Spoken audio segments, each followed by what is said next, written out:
much window left, will there?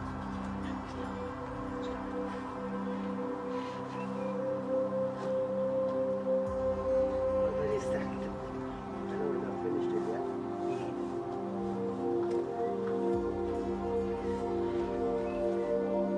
Just a bit. Yeah, no, this way.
Getting them in column behind them, and for some reason I think it's George.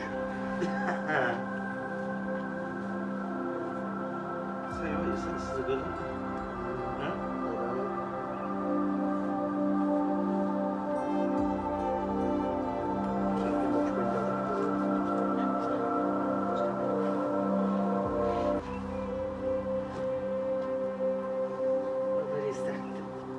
Take it into a bit of water.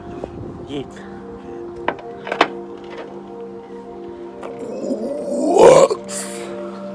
Bring your cigs out as well. Put them on. Yes.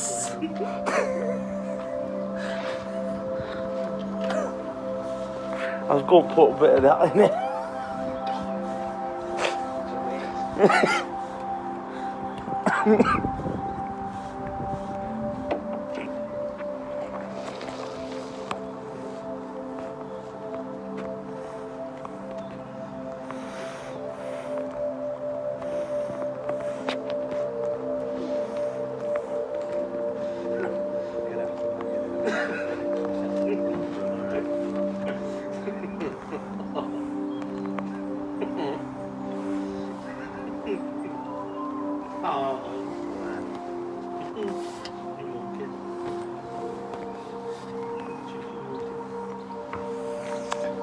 I might need to put this as the What do you want this? I just put it.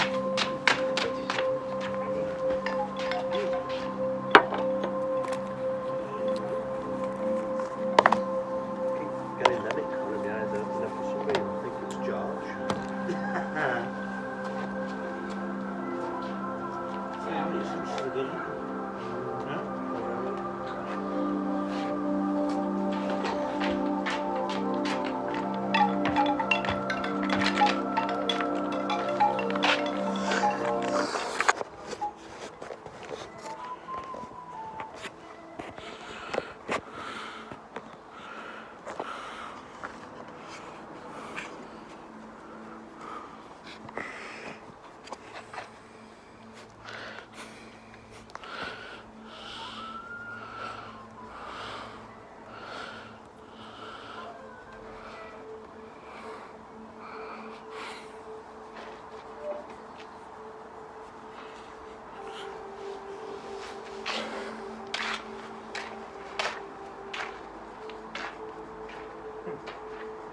George is some baby naked.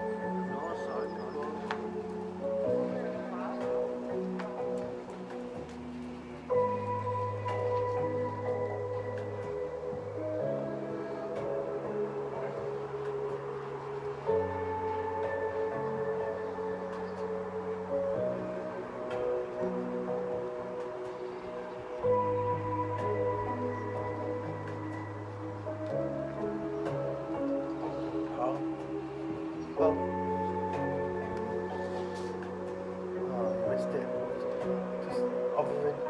Alright, oh, so you want the, yeah. The swines, aren't they? Yeah. So, What's the word that attracts them? Because the like coat smells as well. Alright. It attracts them. Does it now? Yeah. Oh yeah. That's why you have to be careful. If the one goes in your can and you swallow one and you come out in bloody splodges and all sorts. That's not nice, is it? No. Oh, that were a bloody big one till the day, wasn't it? Oh god, yeah. That was a nightmare, that. Thought, that's it, it's never going to go out now. I bet you get out of that. Yeah, I did. I sneeze it.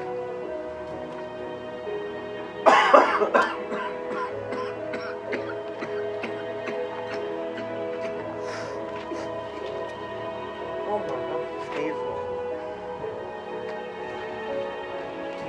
I'm too scared to pull the can down because any of them flies go into that. What are you No, that. No.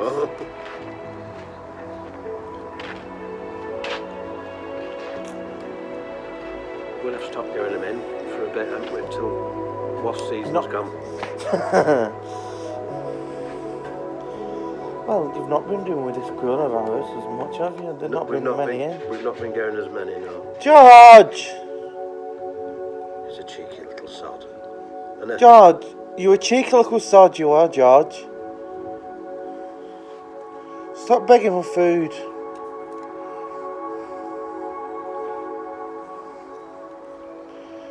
I think you get enough treats off your lane, Prescott. He's there, he's always waiting for you. He's Every right. time he hears your voice, he comes he's to a you. right cheeky little sod, isn't he? Yeah.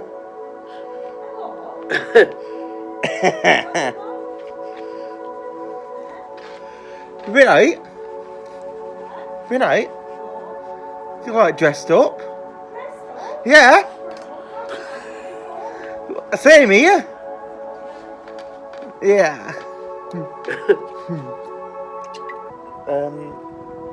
Door.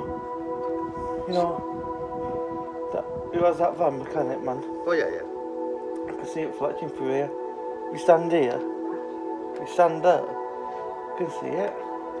Strange, there, isn't it, with reflections?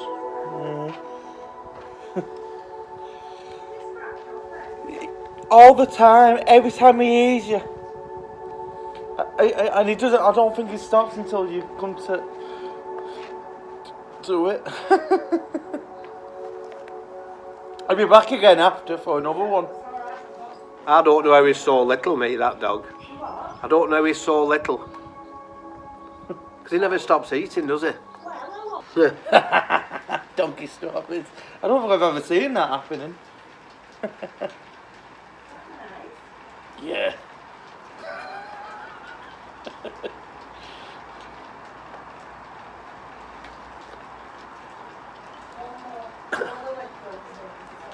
Yeah. I saw you yesterday morning. Just coming out to Wilkinson's. I were at queue for going. Oh, they went in. Well, I just went to see if they got any garden paints in and they bugger all. Garden peas? Paints, yeah. Yeah, didn't out, so I queued up all that time and got out. Brillos?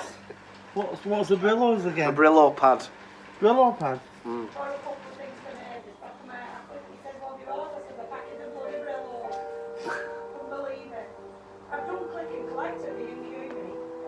Yeah. Well. Which one's Amazon, isn't it?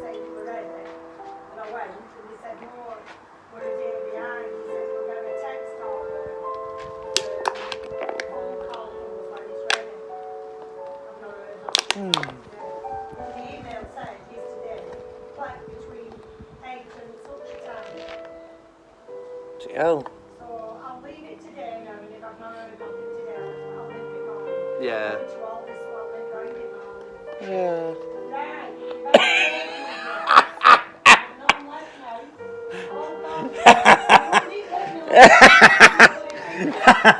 He's a greedy. Oh, What do you say, Paul? No. Catch up, won't we? Oh, yeah. well, I mean, like you said, hopefully I'll go and get a party. there's no way we'll be allowed to go out to this country this year. No, It'll not happen, will it? no, if Well, this. we're in a group, you know, for the M party, because I'm Yeah. actually going on an M party in July. And the group got on last night and they were saying, how do we all feel about if it is lifted and foreign, you know, travel, Yeah. you know, is lifted, how do you all feel about still going? And 9 out of 10 of us said, we No. don't want to go. I don't think it will be lifted by then anyway. I don't think it will. Like I say, I don't think there'll be any travel to other countries this year, mate. No. I think at some point later in the year we'll be able to travel about in your own country a bit more. But I don't think there'll be anything abroad for a good while. Because a lot of these different countries are at different stages as well, aren't Yeah, they? well, look what's happened in China now. There's 108 new cases China. in China. Yeah. China. The Europeans, because they've opened their airports, Europeans have gone in and took it back in. I know. Jesus. So they just got rid of it once and then they're back in again with that then. They've had no sympathy there because they've already started it. I know. I know. Who flung flu, he says. Who? Who flung flu? You flunk flu. That's what he's calling. He says he's done it. Who flung flu? Well, there you go. Oh, the hell. What a bloody mess we have to live in there when things like this come. Well, like I said, that something like this will only happen one time in a lifetime, won't it? They know, say it's one if of you've them already got it, you're not getting it again. But you never expect in a lifetime something like this happen, do you? No, but you know, I've got a video here.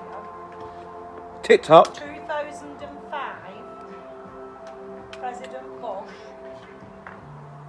and here showed it him saying there would be a pandemic, a virus, and it would be a pandemic. I think, did he say coronavirus? I don't. He said that there'd be a pandemic, he said, and it'd be worldwide. He said, and nobody's ready for it. Nobody will be ready for it. Well, we're not, are we? He's got that one right, I'm hasn't he? predicting, Yeah, right, I'm predicting we need to start preparing ourselves. we do. No, he said that in 2005, 15 years ago. God. Bloody hell. And Jesus. he stood with flags at the back of him, you know, doing speech. Yeah. Listening, What's he say? hating about. 8 in a bat.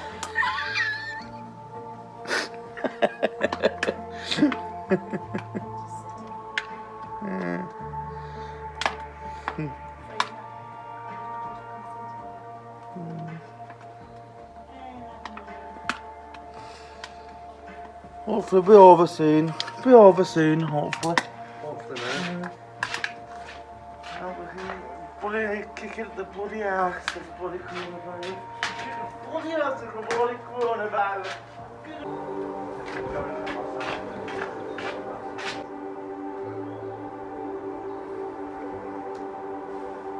There is one on. There is.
Silent.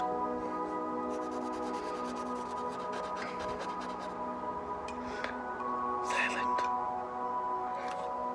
Phone. Silent.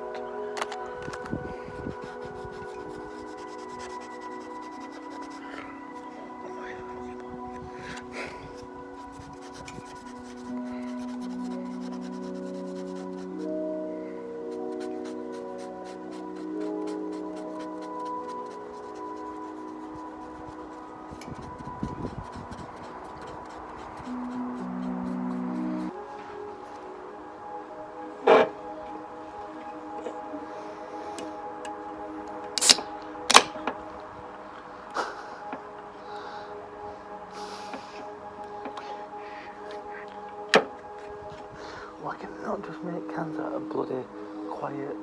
Just don't make that noise. Certain ones. Yeah.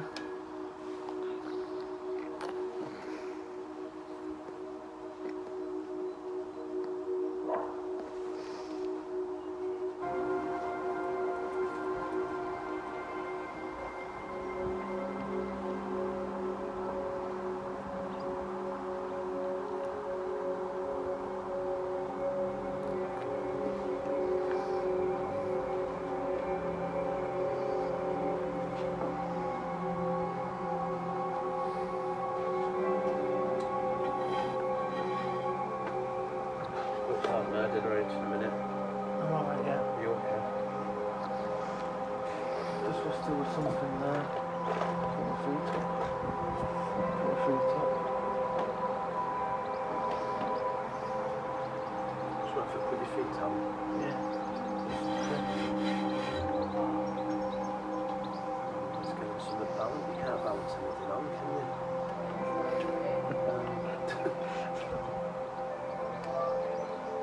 Wrap it around your neck. Oh yeah.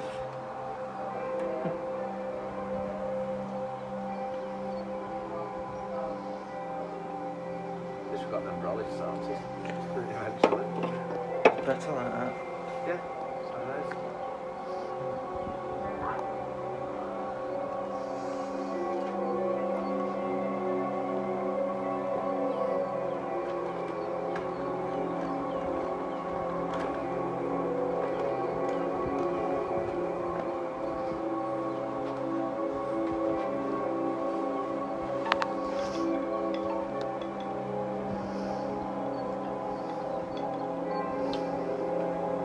Fancy putting a fire pit on tonight for a bit. I don't know what to do. I think if we leave it for the fire pit, we should have enough wood then. If we start using it next week. With Stephen Powers and Yvonne Doyle.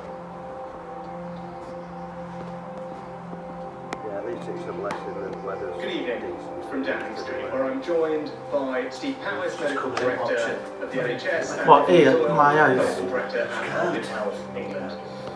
Earlier today, the government's independent fiscal watchdog, the Office for Budget Responsibility, the OBR, published the impact of coronavirus on the economy and public finances. It is important to be clear that the OBR's numbers are not a forecast or a prediction. They simply set out what one possible scenario might look like, and it may not even be the most likely scenario. But it's important that we are honest with people about what might be happening in our economy. So before I turn to today's health figures, I want to spend a few minutes explaining what the OBR have said, and let me thank them for their continued work. There are three brief points I wanted to make. First, The OBR figures suggest that the scale of what we are facing will have serious implications for our economy here at home, in common with other countries around the world. These are tough times, and there will be more to come. As I've said before, we can't protect every business and every household. But we came into this crisis with a fundamentally sound economy, powered by the hard work and ingenuity of the British people and British businesses. So while those economic impacts are significant, the OBR also expect them to be temporary, with a bounce back in growth.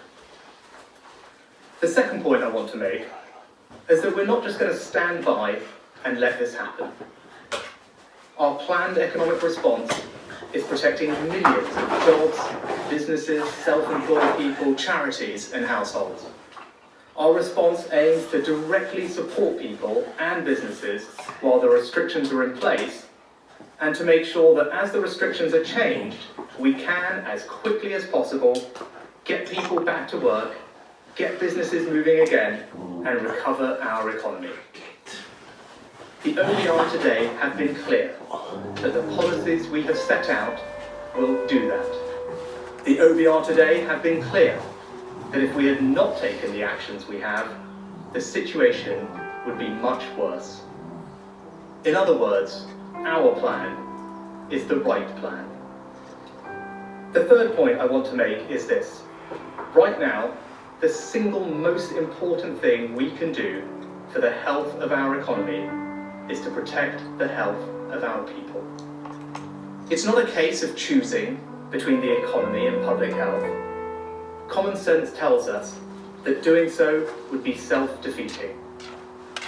At a time when we are seeing hundreds of people dying every day from this terrible disease, the absolute priority must be to focus all of our resources, not just of the state, but of businesses and all of you at home as well, in a collective national effort to beat this virus. The government's approach is to follow scientific and medical advice through our step-by-step action plan, aiming to slow the spread of the virus so fewer people need hospital treatment at any one time, protecting the NHS's ability to cope. I said in my budget a month ago that whatever the NHS needs, it will get, and we have honoured that promise. Yesterday, we published an update showing that we've given our public services an extra £14.5 billion in recent weeks. We are taking action to increase NHS capacity with more beds, more key staff and more equipment on the front line. And the Secretary of State for Health and Social Care will be updating on our plans for social care tomorrow. This is why we are instructing people to stay at home so that we can protect our NHS and save lives. I can report that through the government's ongoing monitoring and testing programme, as of today, 302,599 people in the UK have now been tested for coronavirus, with 93,873 people testing positive. 19,706 people in the UK have been admitted to hospital with the virus, down from 20,184 people yesterday. Sadly, of those in hospital, 12,107 people have now died, an increase of 778 fatalities since yesterday. Our thoughts are with the family and friends of all those who have lost their lives. These figures are a powerful reminder to us all of the importance of following the government's guidance. Stay at home, protect our NHS, and save lives. Thank you. I'll now hand over to Steve to take you through today's data in more detail before we take some questions from the media. Thank you. Well, as you've just heard, our main strategy in combating this virus is social distancing. So in other words, stay at home, avoid social contact, and by doing that, we can ensure that the spread of the virus, the transmission from one person to another, is reduced So over time we will start to see a reduction in the number of infections from coronavirus. And I'm pleased to say that we continue to see evidence that the great British public are complying with those instructions. You've seen this transport chart most days, and you can see that we continue to see much reduced activity in public transport, but also in vehicle transport.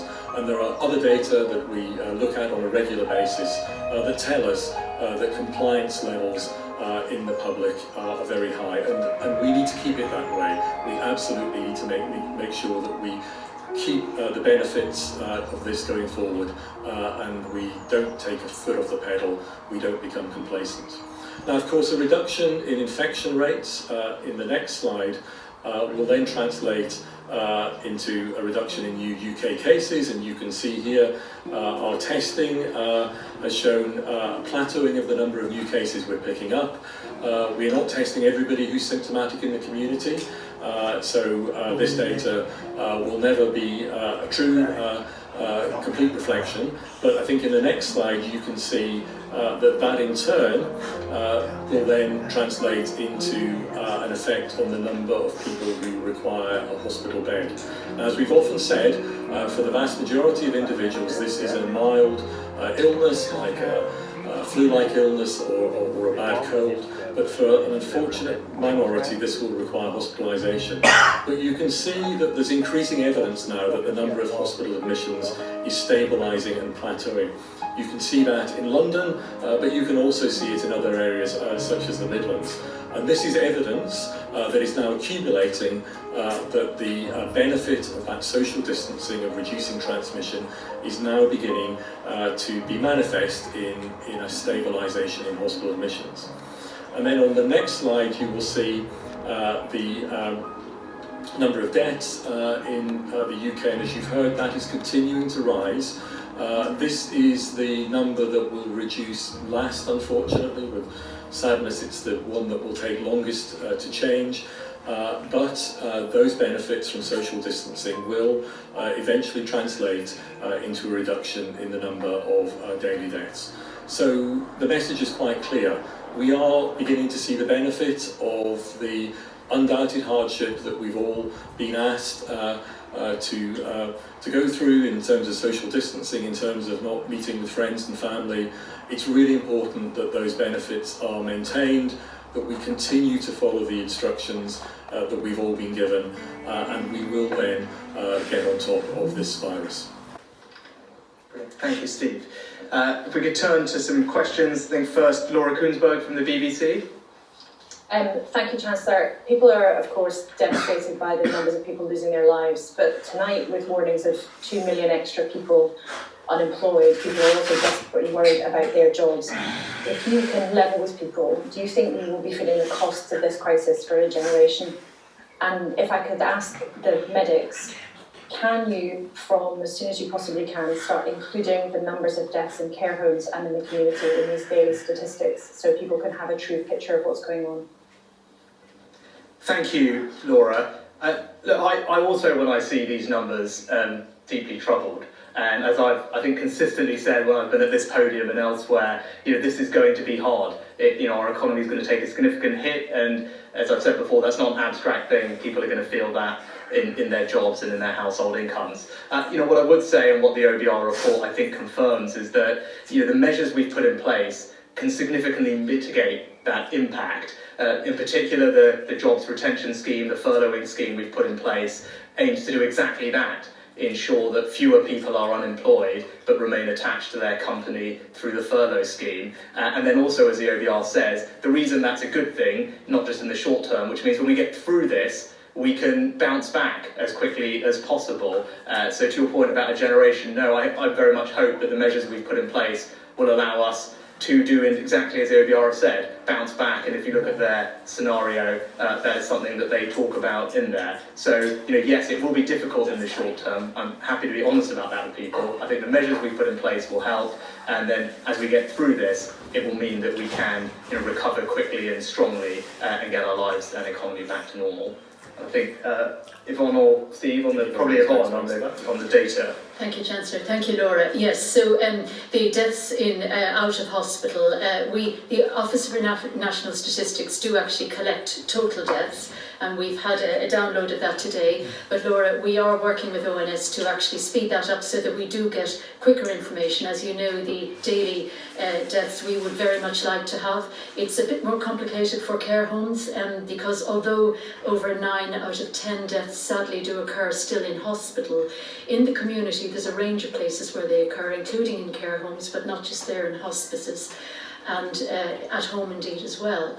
And in these very dispersed systems, we just need to be absolutely clear that the cause of death that is attributed is correct. And that is what takes time on the death certificate to get right. But we would like to have much more rapid data, preferably on a daily basis, and that's what we're working towards.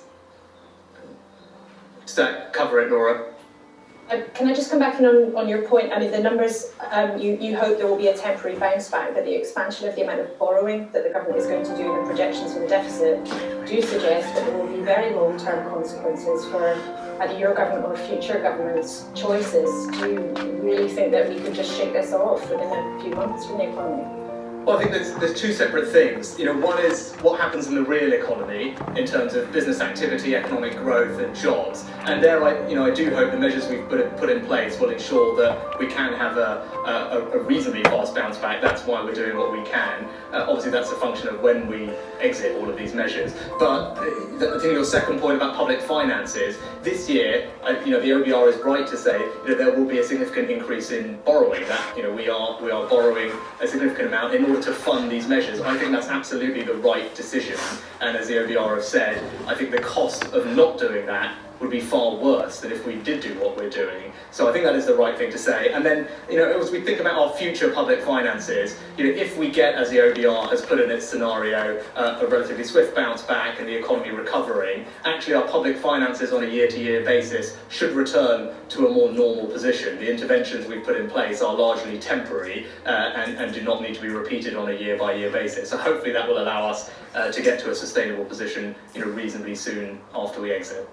Thank you. I think the next question is Paul Brand at the ITV. Paul, are you there? Brilliant. Hi. Yeah, good afternoon. I just want to pick up on Laura's point about data and put that to you as well, Chancellor. We've been filming today at a care home in Gateshead where they feel as if the residents they've lost to COVID-19 are being forgotten. Given that data does exist, however imperfect it may be, wouldn't it just be more respectful to include those deaths in your own statistics? Well, look, Paul, before Yvonne talks about the data, what I tell you from my perspective is that I'd say to all those people working in care homes up and down the country, whether it's the people in them, whether it's the people looking after them, you've absolutely not been forgotten. And there's an enormous amount of focus, whether it's at the NHS, whether it's at Public Health England or elsewhere, to make sure that care homes not just get the PPE they need, but they get the testing they need, they get the support they need in every aspect of the job they're doing, which is extraordinary. And when we clap every week, we're clapping for people everywhere who are caring. In terms of the data, there's absolutely no desire not to respect what's happening in care homes and to provide that data, and as Yvonne will talk about in a second, we're actually working with the ONS to speed up the publication of that data. In terms of the data that we publish every day and make decisions on, I think there is a question about making sure we have a data set that is consistent and accurate and timely. And I think there is a logistical challenge in being able to collect that data and then make decisions based on it. But Yvonne can maybe elaborate on that point. Thank you, Chancellor. So absolutely, I would very much like to have the best possible data on a daily basis, and the care sector is very much seen as part of the health and care family. They are the front line, and we're very familiar with that sector through our local work and through our national work with local government and with the local response forums, the local resilience forum. So we work on the outbreaks, which is even more important to discuss in a sense than anything else at the moment, where we have a number of outbreaks in care homes, and there is very active input there to ensure that the damage and the harm to people is mitigated. And so we work very actively with the care home sector, but it is a very dispersed sector. I also say that the reason that we can provide the data very quickly from hospitals is because there are fewer hospitals compared to care homes, so we're working with a smaller number of organisations. But because our hospitals are very used to the process of supplying data to NHS England on a regular and even on a daily basis, that is something that they do during normal times for all sorts of data. So we in the hospital sector have an infrastructure and a basis to get that data rapidly. And of course, the patients that we report from hospitals are those that we know have been tested as positive. And again, that is different from in the community where doctors are registering deaths based on a probable diagnosis and not necessarily on a tested diagnosis. So there are key differences in the two sets of data and how they're collected. And Paul, just put some context around Steve's point, that there are a couple of hundred NHS trusts with an existing consistent system for providing data. There are tens of thousands of social care settings that one needs to collect data from, and that's the challenge that Steve is talking about. But, does that answer your question fully? Yeah, can I just pick up on the data again though, because there has been some discussion in the past couple of days that your own slides include data from France, which does include, in France they do include deaths in care homes in their data. So why would it be fair to put that data on your slide but not care home deaths in the UK on that slide? Happy to discuss that. So indeed, different countries report in different ways, and one of the issues that we've noticed is sometimes the way those data are presented can cause quite a surprise in the system. So recently there was quite a large inject of data from care homes in France. It made the data look as if there was an alarming increase in deaths on that day. It wasn't actually the case, and it demonstrates exactly the challenge of getting this right day on day. And we're very much learning internationally. We're in touch with all our European neighbours to learn the best we can do. And I think that the general point is that it's really important that we compare with other countries, that all countries compare with each other and learn from each other. But of course there are differences in the reporting of all sorts of statistics from different countries, and it's really important to ensure that that is taken into account when you are doing that comparison. Thank you, Paul. If we could turn next to Catherine Sampson at STV. Thank you, Chancellor. Scotland's First Minister Nicola Sturgeon said at her press conference this afternoon she wants assurances that Scottish care workers aren't going to lose out on PPE because of reports companies have been told to prioritise NHS England. Could you please confirm for me no company has been told to do this by Public Health England? Will you be investigating this further? Basically, is this story rubbish or is it not? Thank you for the question, Catherine. I mean, I think if you look at what the National Clinical Director in Scotland said, I think earlier today, I mean, he said, we've looked into it and we do think it's rubbish. Those were his words, not mine. I would say from our perspective, there's been incredibly close coordinated action across our public health bodies and NHS bodies to make sure we have a four-nation approach to all of this. There's no truth in those stories that those companies have been told to prioritise PPE equipment. And I think rather the contrary is actually happening. In fact, as Steve and Yvonne will elaborate on a minute, there's been incredibly close collaboration between our four nations in this regard. But Yvonne, are you best placed to give some examples of that? Thank you, Chancellor. So I can assure you that the 4 chief medical officers and the 4 medical directors, the nursing directors, work very closely on it, if not a daily, certainly a weekly with that group. And we are very coordinated on what we want, and we want to make sure that each country gets what it needs. And that is driven by the intelligence that we get back from each of the devolved administrations. So Public Health England has not in any sense directed any of the devolved administrations to be at any disadvantage. We work really closely together. Brilliant. Thank you, Catherine. Can we turn next to Ed Conway from Sky? Yeah, thanks, Chancellor. There's been quite a lot of talk about how unprecedented the economic impact of COVID-19 has been, but the scenario that we've heard about from the ODR, as you say, it is pretty shocking. You know, it's the deepest slump since 1709, 2 million people unemployed, the state at its biggest size ever, the national debt at 100% of GDP. Did all of that shock you? And even if the economy does bounce back, you will still have higher debt, it will be a bigger state.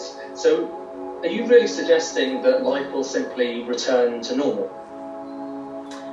Well, Ed, I'd echo what I've said before, and you've given some numbers there, but I generally don't believe this is a time for ideology or orthodoxy. This is an unprecedented times, an unprecedented crisis, and that calls for an unprecedented economic response. So in that sense, it's not surprising to see some of these figures, because what we're dealing with here is unlike anything we've seen before, which is why we've put in place the measures we have. And I do believe that those measures will help mitigate some of the short-term impact on our economy and ensure that we can try and keep as much of the productive capacity of our economy, as many businesses connected to their employees as possible during this difficult period, so that when it's over, and it will be over at some point, that they can reconnect and we can bounce back as an economy as quickly as possible. And indeed, that's what the OBR scenario puts in its forecast. So I do believe that is possible in that sense when you talk about getting back to normal. But I sense you might have a follow-up on that, so please do ask. Well, I'm curious just because you talked a lot about hardship, and I'm curious. We're getting some idea about what hardship means for many people in Britain, for many companies. But I'm also wondering whether the hardship might have to continue after this if we have such a high level of debt that the UK economy is going to look slightly different than it was only a few months ago.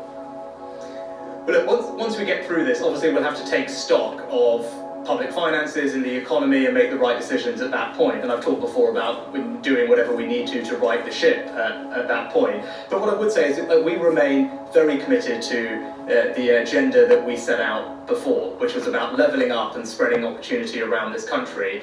And indeed, I believe that can still be a critical part of how we get back to normal here, right? We're all in this together as we face this public health crisis. It's a collective national effort.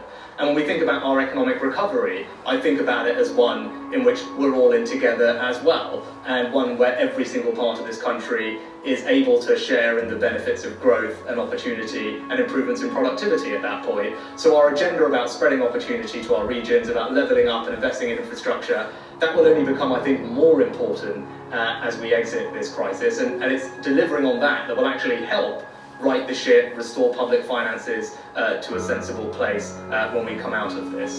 So, as the OBR talks about the possibility for that, and our job is to deliver on that once we get through this. So I hope that's clear. Is that right? Thank you, Ed. Perfect. Shall we move next to Francis Elliott, The Times? Hi, Chancellor. Yes, just picking up on Ed's point there. I mean, it's clear that the economic fallout from this is going to disproportionately hit the young. I'm thinking of particularly people joining the labour market. Looking forward, can you commit to maintaining policies like the triple lock on pensions, for instance? What's your message to younger people? And to the medics, if I could ask, do you have any data on the proportion of new cases which are hospital-acquired infections of COVID or acquired in care homes? Are there kind of R rates that are above 1 in those settings? We understand that they're below 1 in the community. Can you possibly give us some granularity on the data of hospital-acquired infection, please? Francis, thanks. You're kind of drawing me into writing future budgets here today, which is probably a difficult thing to do. But to your general point about young people and the role and the part they've played in this, I pay enormous tribute to them.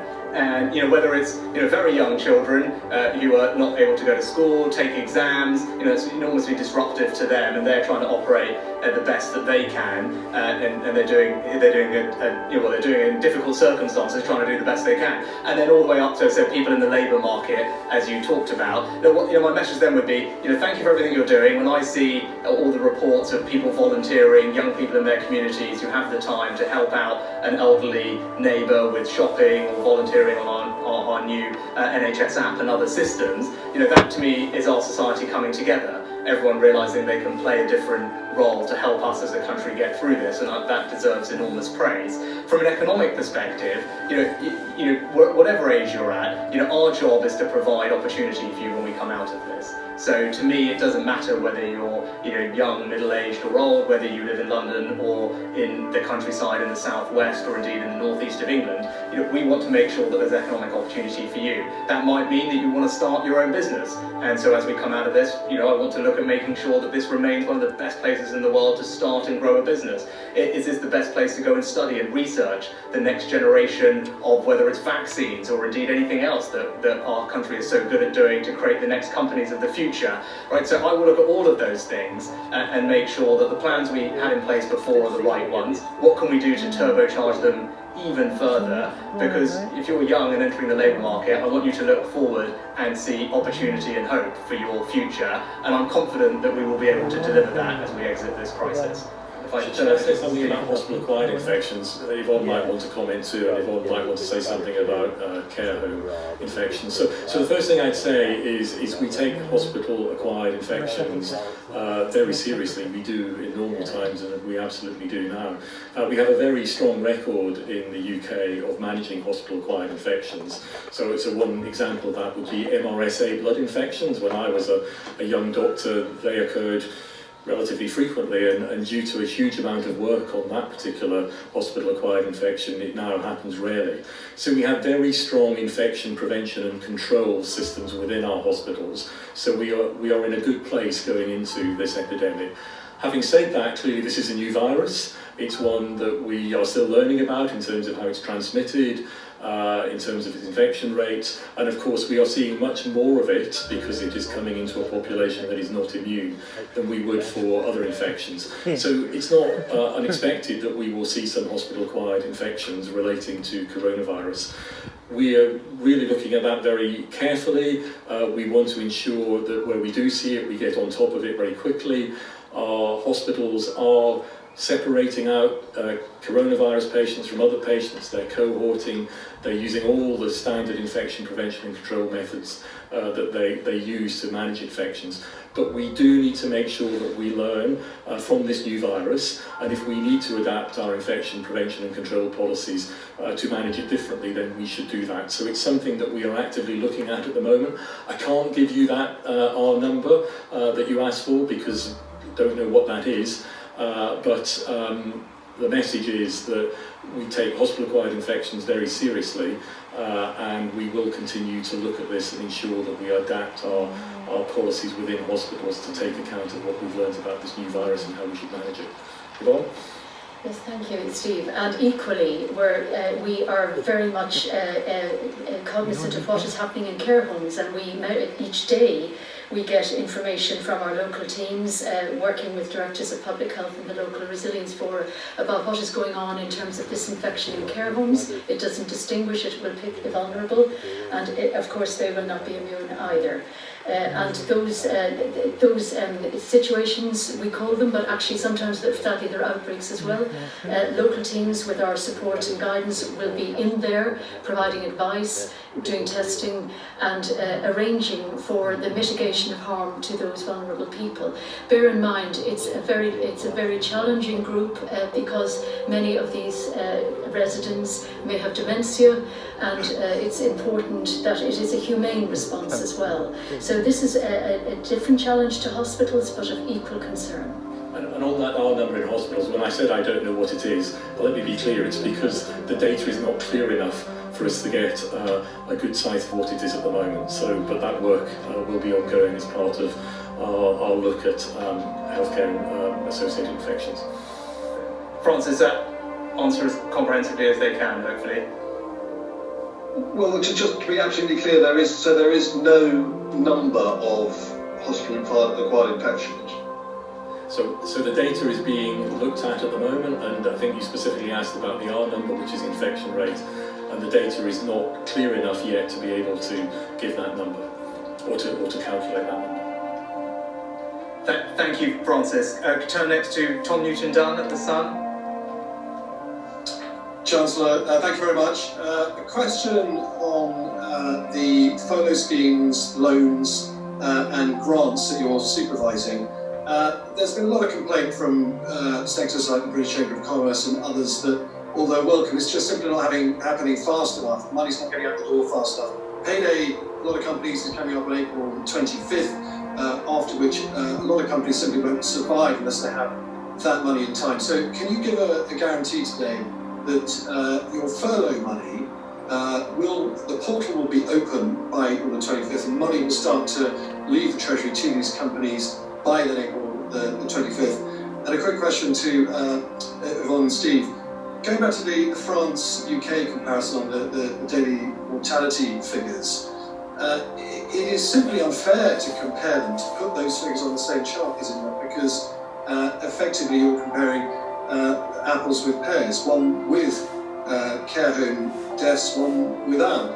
Do you accept that if you just compared hospital deaths between France and UK, the UK would be above the French line for some time now? Thanks, Tom.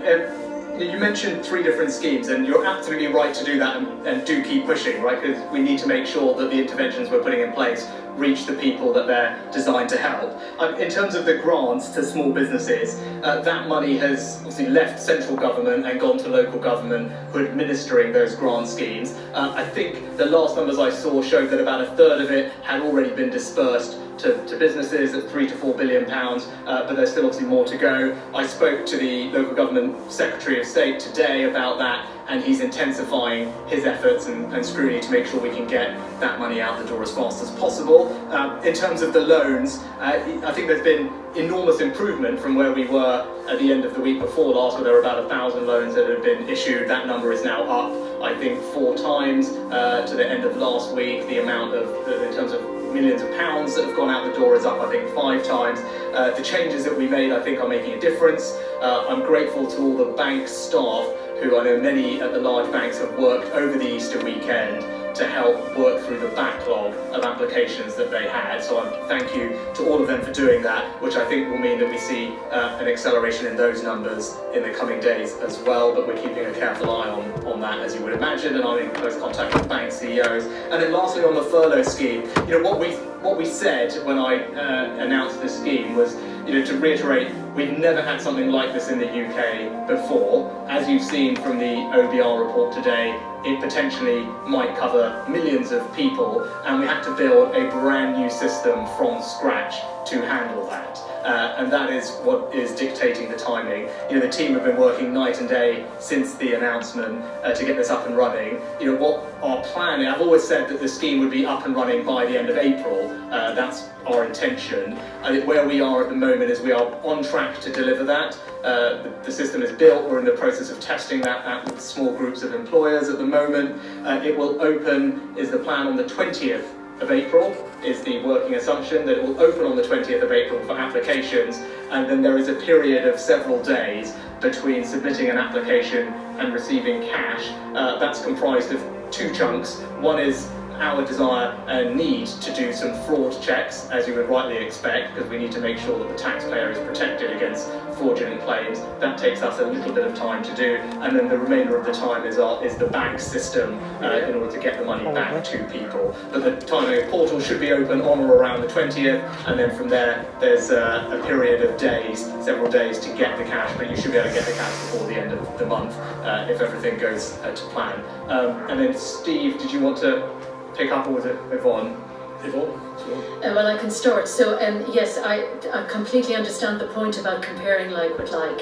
And there are so many measures now, even of death, which you might imagine is a fairly straightforward measure, that it can be very difficult to understand what exactly you're looking at. And one of the things we're doing all the time is speaking to our European neighbours to understand not just what they're measuring, but what they consider best practice to be, and how we can learn together about that.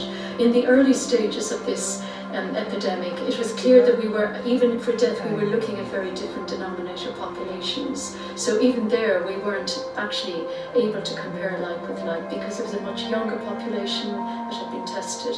So it would be ideal if we were absolutely clear we were comparing like with like, and that's what we endeavour to do. But we are always open for learning on that. Perfect. Tom, I hope that covers everything, right? Quick follow-up, if I mind, if you don't mind. The loan guarantee scheme is certainly also under a lot of criticism from people who say you should be taking 100% of the risk, certainly for the smaller companies, for loans under £250,000. One of your predecessors, George Osborne, has said today you should do that. Will you think about doing it? Yeah, when people say I should take 100% of the risk, it's not really me, it's actually all of us, right? It's the taxpayer taking 100% of the risk of the loans defaulting and removing at that point any credit check that the bank might do. So, look, having said that, is there an argument for looking at something like that? Of course there is. There's systems like that that are in place in Switzerland and in Germany. Germany have just put a system in place right at the end of last week that they got approval to do. So we continually look at everything that other countries are doing to see if there are things we can learn and improve from. What I would say is there's an economic and fiscal question as to whether it would be the right intervention for us. We are also doing a lot of direct cash support to businesses through the grants that you asked about and I mentioned, £10,000, £25,000 cash grants. We've also done huge business rates, tax cuts in the tens of billions of pounds. So, those collectively are quite significant. Not every country has replicated those direct cash out to businesses, but as I said, we continue to keep everything under review and look at everything to see where improvements might be made. I think the last thing, sorry to add on that, is as you asked before about the furlough scheme, we have to be confident that whatever we come up with is actually deliverable. And some of the countries that have put these things in place elsewhere have historic systems that are able to deliver them. That is not the case in this country. We have not done things like this before, which means we don't have the capability and the systems to deliver something necessarily just because you see it in another country. And I think on loans in particular, you've seen, whether it's the US, whether it's France, whether it's actually Germany as well, in all their domestic press and media and business organisations, you have seen frustration with the pace of the loan programs because all of these countries, like us, are doing things that they haven't done before, and that there's a genuine just delivery question about that. Thanks very much. Can we turn next to Dan O'Donoghue from the Press and Journal, I think? Hi, Chancellor. This has already been said this afternoon. There are warnings that unemployment soared by more than 2 million due to the coronavirus crisis.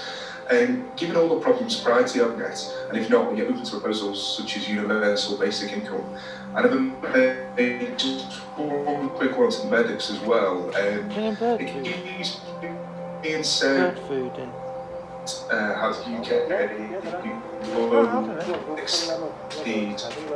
intensive care capacity? Report suggests there are just 19 patients currently at NHS Nightingale in London, but hundreds are dying in care homes and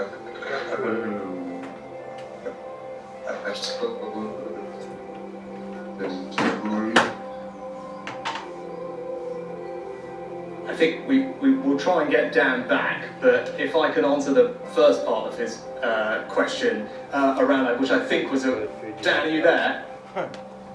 Try, yeah. We're struggling to hear you. Why don't we try and move on, and if we can get Dan back, we can.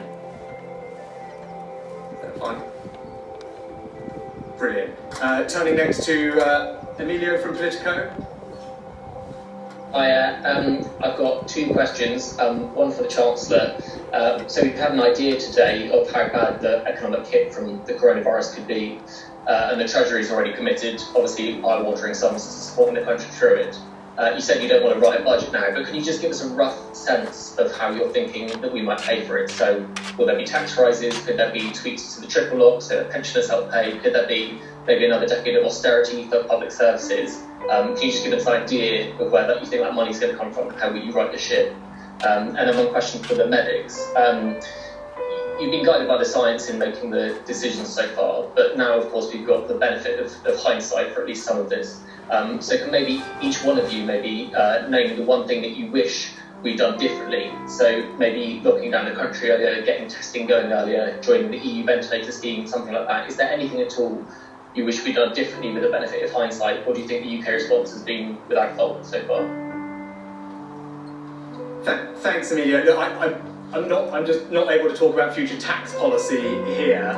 What I would say that the economic priority now is to make sure that we can mitigate as much of the impact that the health interventions are causing. I think the sums that we've committed are worthwhile in that regard. As the OBR report talks about, it would be far worse if we weren't doing what we were doing. So I do believe that is the right decision. And in terms of when we come out of this, in terms of righting the ship, we'll have to look at it then. As you're right to point out. Obviously, this has cost a lot. But as I said before, the best way out of this for all of us is to just grow the economy, which is why trying to keep as much of it intact as possible at this moment, allows that bounce back when we come out of it and allows us to hopefully snap back to normal as quickly as possible. That's clearly the most preferable thing, and if that happens, it means the long-term impact on public finances, for example, will obviously be reduced. The interventions this year are temporary. The quicker we get back to normal, the quicker we get back to a sustainable set of public finances. So that's very much the priority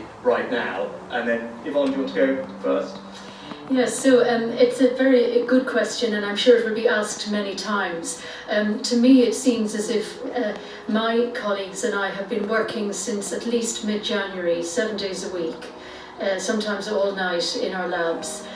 We have learned so much that I wish I had known in January, because undoubtedly we perhaps could have done things differently, but we have just worked tirelessly month in, month out, and it's been a privilege to do so. One of the great questions for me is, when was this virus first around? And if I had known that, I think it would have been a wonderful public health gift to have been able to perhaps anticipate what it would do. And that's one of the good scientific questions.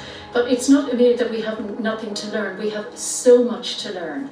But I can assure you we are working so hard that every day what we do in all sincerity for the benefit of the population. And yes, of course we could do things better, and that's why we keep talking to our neighbours actually, so that we can learn that. So I'm very humble about it, but there is so much to say about this. So it's a great question, and I spent my medical career as a doctor always looking back on cases I managed, circumstances I've been in, asking what could we have done better. I think doctors and other clinicians are very self-critical. But one thing I've learned is that you can come to those conclusions too early, and you have to wait until you've got to the appropriate time to look back and learn the right lessons and do the right analysis. Because at the moment we are still very much at the early stages of this, and I think the answer to your question will likely be different when we get towards the end of this than it will be now. And so I think it's too early to jump to those sorts of conclusions, but I'm absolutely confident that we will all want to look back and say, what could we have done differently, what could we have done in this way, what could we have done perhaps in another way. Thank you, Steve. I mean, if I might just add on that, I think we're all dealing, whether it's politicians, whether it's medical advisors, doctors, we're all dealing with something that no one's ever really faced before, and we're not alone in that. Every country around the world is in the same situation. So when you're faced with such an unprecedented challenge, of course we're going to be absolutely perfect on every single thing we do at the pace we're having to do it. No, of course not, right? But what you've heard, and I would echo from our end, is constantly being driven to do what we think is in the best interest of the country and people and keeping them safe. And where we can learn, adjust or iterate, whether it's on what I'm doing on economic interventions and loan schemes, and whether it's on what Yvonne and Steve are responsible for, constantly being open to hearing what can be improved, what can be better, responding to feedback and changing things where we need to, is absolutely the approach I think all of us collectively take as we try and get the country and the economy through this. Thanks very much, and I think we might have Dan back. Yeah, I'll try again. No, Chancellor, as has already been said this afternoon, unemployment could soar by more than 2 million due to the coronavirus crisis. Given all the problems prior to the outbreak with universal credit, is UC really an adequate safety net? And if not, are you open to proposals such as universal basic income? And could I also just ask quickly to the medics, it keeps being said how the UK won't exceed intensive care capacity. And reports suggest there are just 19 patients at NHS Nightingale in London, but hundreds are dying in care homes and at home. Why aren't they being taken into hospital if there's room for them? Dan, thanks for your question. I don't think universal basic income is the right response to this. I think universal credit is working well. Obviously, DWP staff are under strain, like many other organisations across the country, because they're dealing with people being sick in a way as well. But I think given the circumstances, they are processing claims efficiently and effectively. We've provided some extra resource to DWP to help them with that, but I think their staff do deserve praise for what they're doing. We've also injected extra resources to deal with the particular nature of this crisis into the welfare system, whether that's strengthening universal credit temporarily for this year, working tax credits, or indeed local housing allowance, the local council tax support. All of those interventions, which will total several £billion, because of the unprecedented nature of what we're facing, will go to supporting the most vulnerable people in our country. And I do believe all of those things are getting to the people that they need to. Yvonne, did you want to? Just a quick comment. I think this is a really important question, because it brings forward the answer that nobody who needs the NHS care in an emergency should be denied that, and I think that's the message that Steve would want to convey as well. The NHS is there for people. What we do need to understand is the much more analysis and understanding of the deaths as they occur, and that is being done regularly. So there may be very good reasons why people from care homes are not being admitted to hospital. I can't answer that here, but what I do want to make clear is that at no time has it been said to me anywhere that the NHS would not accept a patient who needed to be admitted.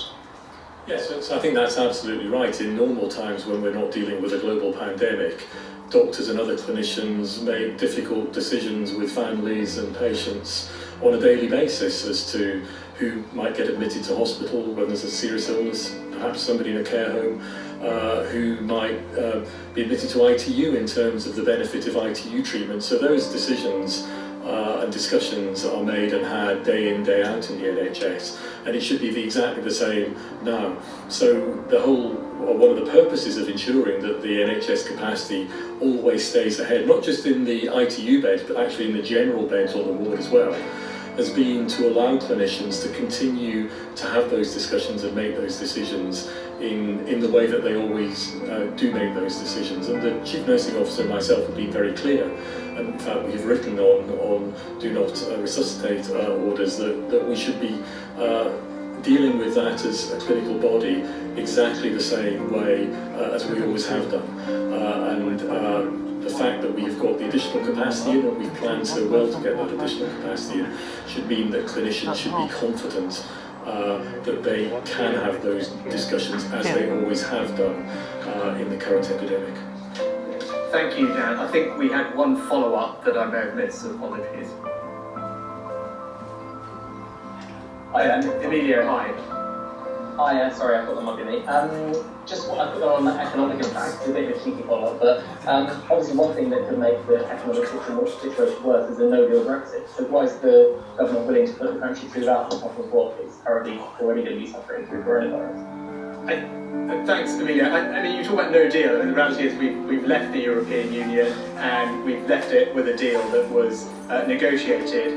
With regard to our future relationship, obviously that's something that currently those talks are underway. We remain very committed to the timeline that we've set out to conclude those by the end of this year.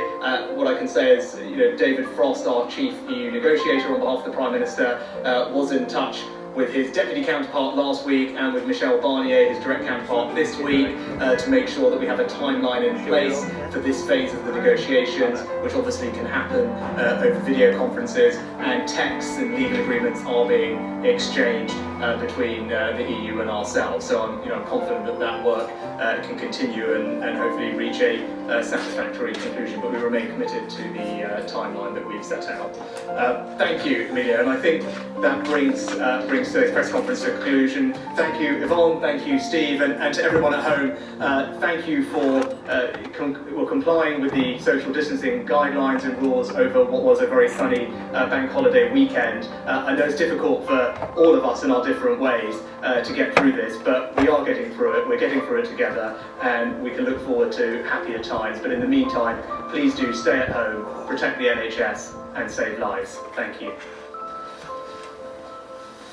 Well, that was the Chancellor winding up a daily news conference on a day of pretty worrying forecasts for the economy and for unemployment. He said that these are tough times, there's more tough times to come, and he said it's not a case of having to choose between the economy and public health. We will follow the scientific advice. And Sam Coates, Deputy Political Editor, joins me, and I think maybe start on possibly a positive note, because the NHS Medical Director, talking about hospital admissions, saying evidence increasing that they're stabilising and plateauing pretty much, I think he said, nationwide. Yes, you saw a couple of regions where they were still going up, but broadly speaking, most regions are in decline, including in London. Stephen Powis from NHS England said that there is a plateau that they're picking up in the hospital admission data. But of course, he then went on to say that there wasn't yet the same kind of plateauing in the death data, because that comes later on. Clearly, there's a lag between hospital admission and fatality. So he's hoping that comes. I mean, it has to be said that in these press conferences, there has been talk of green shoots of one type or another for about 10 days now, and at one stage, Easter Sunday was going to be the point where cases peaked. So I think there is just day after day after day, there is talk of us just getting towards the summit, but perhaps it never quite being evidenced out quite as dramatically as some people inside the government might want it to happen. But yes, evidence of plateauing in almost every region. I think the two regions that were the exception were the northeast and the northwest. Yeah, and on this issue of the economy, which of course these figures today or forecasts today then feed into the whole issue of lockdown, he says it's not a case of choosing between the economy and public health, but I suppose at some stage it might be something like that. Yes, and a prediction for you, Mark, there is not going to be a politician in public who will acknowledge the necessity of any trade-off. When you speak to cabinet ministers behind the scenes, of course, actually we're heading towards some of the most difficult trade-offs, the most difficult choices that any politician for generations has made. But what Rishi Sunak said is he did sort of admit to the scale of the problem. Listen to his words: "I am deeply troubled when I see the figures like the ones from the ABR today. It is going to be hard. People are going to feel that in their jobs and in their household incomes, but we can bounce back." But then, in answer to Ed Conway, he went further about what the future might look like. He said that once we are through this, we are going to have to take stock and right the ship. I've said that before. Levelling up will still be important. Now, that phrase, to right the ship, is a metaphor that perhaps conceals an awful lot of yet more incredibly difficult policy choices, because what you saw from the Independent Office for Budget Responsibility at lunchtime was GDP plummeting 35% in the second quarter of this year, and borrowing somewhere between 35 to 45 billion pounds more every month that the lockdown gets extended. All of that debt has to be paid back. The Chancellor, in that metaphor, righting the ship, hinting that tough choices are ahead. He was asked by Francis Elliott of the Times about one of those potential tough choices, which is whether or not we continue with the so-called triple lock on pensions, the piece of legislation that guarantees that pensions rise by a certain amount every year. And rather than committing to it, it is after all a manifesto pledge for the Conservatives, Rishi Sunak simply said, "You can't possibly ask me to write future budgets here." Is that possibly a hint of difficult things, difficult areas that the Treasury might concentrate on in the future to raise or claw back some cash after this unprecedented period of additional borrowing? Yeah, and on the issue of this money they're paying out, there are a couple of questions I think about whether money and when money would get to companies and to individuals who need it. What did you make of that? Is it getting through? Well, I think the Chancellor is pretty upfront that a lot of these schemes, particularly the flagship furlough scheme, the Keep Britons at Home scheme, where you're paid 80% of your salary up to £30,000, these are new schemes requiring new methods of businesses contacting government, government paying business and refunding them the amount. And he's committed that he still hopes that much money will be paid out by the end of the month, that being a government deadline both on testing and on assistance to business. So big target, just 2 or so weeks for the government to hit it. There'll be many more of these press conferences, and the government will be held to account if they don't manage to meet all of those promises. Yeah, certainly will. Okay, Sam, thanks very much, and there'll be much more on all this at the top of the hour.